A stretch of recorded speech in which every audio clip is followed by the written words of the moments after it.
Hey, welcome back to my YouTube channel. So the final step for this Reefer 250 build is going to be turning on this skimmer. Alright, so since I'm out of plugs on this apex here, as you can see, basically every single one's full. So I've got to plug this in somewhere else, as this is the last item. So for at least right now, this is plugged into a power strip way over there because I don't have that much free cable left on this skimmer plug. I can get a little more, but that's not going to get me around the corner to where that skimmer goes. So this is polarized, so this might not fit in here. Just hold on a second, and I'm going to plug this in. Alright, well, seeing as plan A never works for me, here's plan B. I dragged the power strip over to this side so I could plug in the skimmer, and I also had to get an extension cord so I could plug in my work light. But skimmer plugged in and running now. So now we have to adjust it. Now before turning this on, I should have said you turn this dial all the way to the minus. That keeps the water level as low as it'll go. And secondly, before I turn it up any further, this is the skimmer drain hose here, unfortunately under all this wire that I still need to tie up for the wave pumps. But I want to make sure that this valve is closed, and I don't know if you can see it in there, but it's closed. And that's what it looks like. Open is in line, closed it to the side. That's pretty much a universal way of telling that a valve is closed if the valve is set up correctly. So we want the water level in the skimmer at the bottom of the cup. So we're going to start turning this dial to the right and watching what happens. Alright, so it's moving up a little bit.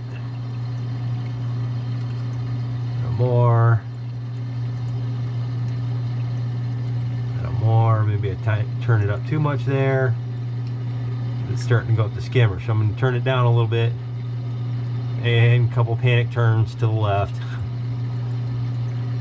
There's another one. Alright, I've got it totally closed off now. And it is going like mad. See, I definitely overdid it there a little bit. We're going to double check the instructions while that settles down doing what it's doing. So basically, because it's new, it's going to require a break-in period, and that's why it's going to be so extra skimmy. So we're going to just try and turn it up much slower this time, a little bit at a time, and we'll look at some other stuff while we slowly watch. So definitely got the diatone bloom is in full effect now. It's really starting to show up on the glass, on the rocks. And here Goby staying high. Starting to form on the little cubes down here in the refugium. And let's go ahead and give this another right-handed turn.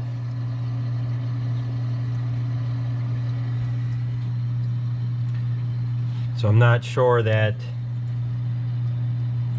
I mean, I guess, you know, the diatone bloom is kind of a good thing at this stage in the aquarium. It's showing me that the cycle's trying to work, but not quite strong yet. So I'm considering I might turn the lights down some in the meantime, because I don't expect the skimmer here is going to have too much of an effect on that. Give it another little tiny little turn there, and just watch what it does. So I don't know how much of that last video shot. Battery on the camera died. I knew I was close, but I should have had enough time. Anyway, so I've been making small adjustments to this, turning it at 1/8 1/8 to maybe even the 1/16 of a rotation each time. But how this thing works is, as the bubbles come up, when it comes up with like the nasty stuff like unused food and fish waste and stuff like that, it gives the bubbles more surface tension, or it gives the water more surface tension, and as that surface tension builds up, it causes these bubbles to climb up the top of this thing and then eventually spill over into the cup. Since this is a new tank, there's not going to be much of that waste. However, it is cleaning off the inside of this thing with whatever, you know, oils or whatever are still left on it from the initial manufacturing of the piece. So it may be overly foamy right now, and I'll have to turn it up once the oils kind of get worked off of it, or it might be just running perfectly right now and it won't spill over until there's actually fish waste in there to spill over. And at that point, you'll be able to see like a color change in this foam here. And since, like I said, since this is a new tank, it might take a while for that to actually happen. But occasionally this is coming close to reaching the top, so it is trying to wash something out of the water, which means it's working. So we'll let that do its thing and move on to something else. Quickie update on the cube. I think turning down the blue lights, not only that, but I haven't been running the whites as much because the power strip I've been using here, the power outage kind of killed it. So now the auto function doesn't auto function anymore. So I'm gonna have to replace that. But like I said, that caused me to run the white lights less, and the night lights have basically been turned off completely, and it does seem to be making an impact on the algae in here, like a noticeable impact just after a couple of days.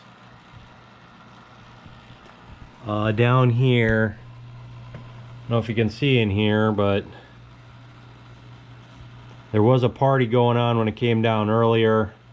That turbo snail that was kind of floundering over here, looks like it did in fact die. And basically everything was over here ripping it apart. You can see this hermit crab has been picking at, I don't know, this little thing here. I'm guessing it's like an inside part of the snail, more twisty part. I've never seen that part of a snail before. But everybody was over here, all parts of the cleanup crew except for the snails. Both hermit crabs and the emerald crab were all picking at the remains of the snail here. He was moving around yesterday. I kept flipping him over, but I don't know, something was affecting him and he eventually died. The nem, there it is, looking all sad, looking like it's pooped some, which I guess is good. Yesterday this thing was laying face down on the sand, and then it crawled back up the rock at night, and it just seems to be the routine for the nem here. Kind of disappointing. You know, obviously you'd want the nem swelled up in the front of the tank at all times, but looks like it's just not going to cooperate. It likes to be open at night, and it likes to be in the back of the tank. So it is what it is, you know. I've decided I'm going to keep using this brewer's bucket here as my auto top off, so I'm going to shorten up this hose. I picked this push to connect fitting. Went and got that from Home Depot today. Hopefully it doesn't leak as bad as the ones in here. If it does, I don't know, I'll put a balloon on it or something. Figure out some kind of way to keep it from leaking everywhere. Because the gang valve has started to act weird. It makes like air sucking noises, and one day it just basically shut itself off and wouldn't let any water go in. So basically I'm gonna have to hang around and wait for this thing to run before I cut the hose and splice that thing in there so I don't get sprayed while I'm doing it.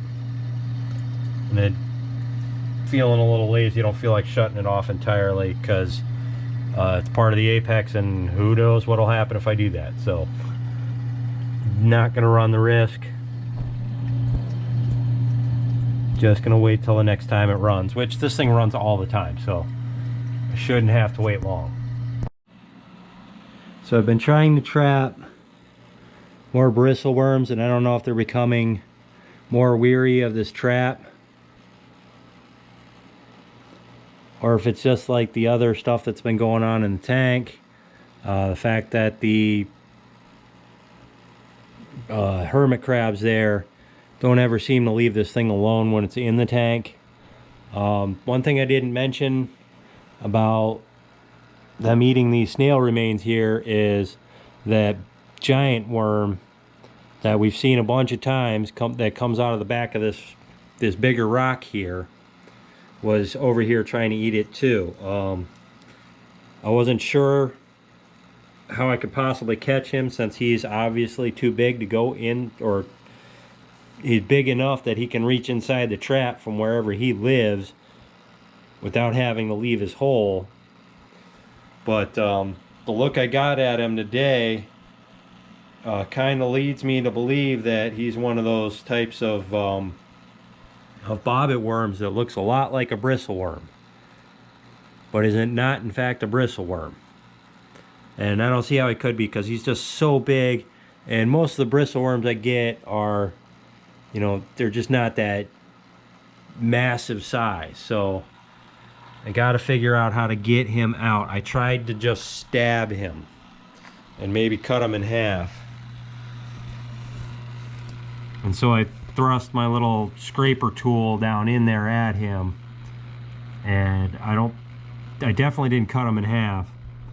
I don't know if I hurt him at all, but he disappeared the way he does, and I got to figure out a way to get him out, because he could eventually grow big enough that he might eat, you know, maybe the clown goby or something else. They're just bad news. So we'll keep an eye on it and try and figure out a way to get him out of there. All right, so we're gonna gamble and cut this thing off and try and hook it up before it sprays all over us. Wish me luck.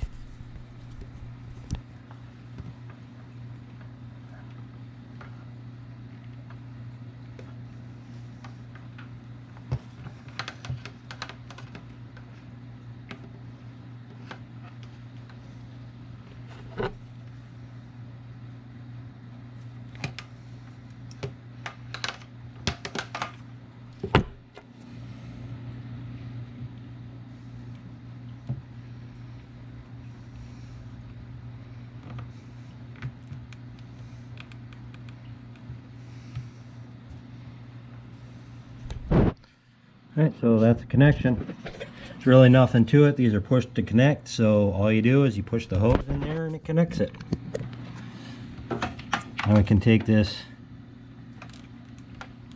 gang valve, it's all tangled up in the wires now.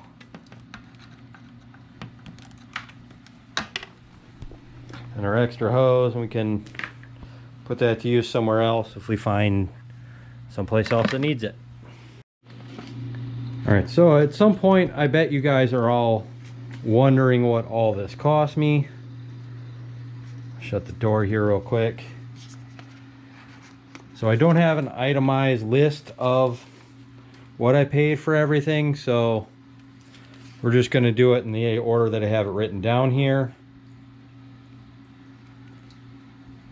The Fosband reactor that's sitting back here in the box that I'm not using yet, and who knows if I will use it, but that was $89.98. let's see, the tank itself. So the Red Sea Reefer 250, black tank and stand combo with the lights, both the LED 50s, the LED 50 mounting arms, the two Reef Wave 25 wave pumps, the sump, of course, that it comes with, the piping that it comes with, and the skimmer here. All of that cost $2,718. The Algae Barn starter kit with my Kato balls, these cube things here, and the pods I bought at the same time as I bought this Octovaria 6 pump here. See it there. And there's the pump controller. I bought those together. The pump was open box, so I got a good deal on the pump. That together was $486.68. My salt, or not my salt, my sand was $66.60 for 60 pounds, or pardon me, was it 60 or 80? For 80 pounds of that Ocean Direct sand, which I still have half a bag left right there. Moving on the list, what else? That 300 watt heater that I have to figure out a different heating solution, so that won't necessarily be there forever, but I knew I needed something around 300 watts, so I bought that one because it was only $27. The rocks, the 50 pounds of Reef Stacker rock and the bottle of coral and algae from Arc Reef, that was, let's see, where did I write it down at? $171.49. The Apex, with the Apex Pro kit, not the mounting bracket, the ATK, and this Kato Max Fuge light. Those three items were, let's see, I definitely grew something up in my writing there, but $1,183.31 for all that. Yeah, the Apex is not cheap. Let's see what else. I think the Pro Brack was like $29.95. Like another 28 bucks on pipes and supplies from Home Depot. What else do I have on here? Yeah, that's about it.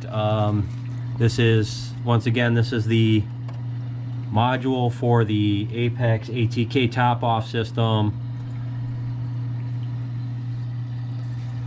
And basically a grand total, and again, and this is going to miss a lot of odds and ends, for just the tank setup.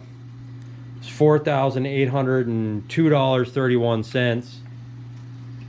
Again, I throw another $100 on there for odds and ends, little stuff that I bought here and there. Yeah, so that's what it costs to just to set up a tank this size, about $5,000. So that's going to do it for this video. Thanks for stopping by if this is your first time here. Those of you guys, the small amount of people that do happen to subscribe already and seem to watch my every video, thank you guys from the bottom of my heart for watching my videos. I'm glad I could help you guys out, and I'm glad you guys have been able to help me out so far. So until next time, I'll see you later.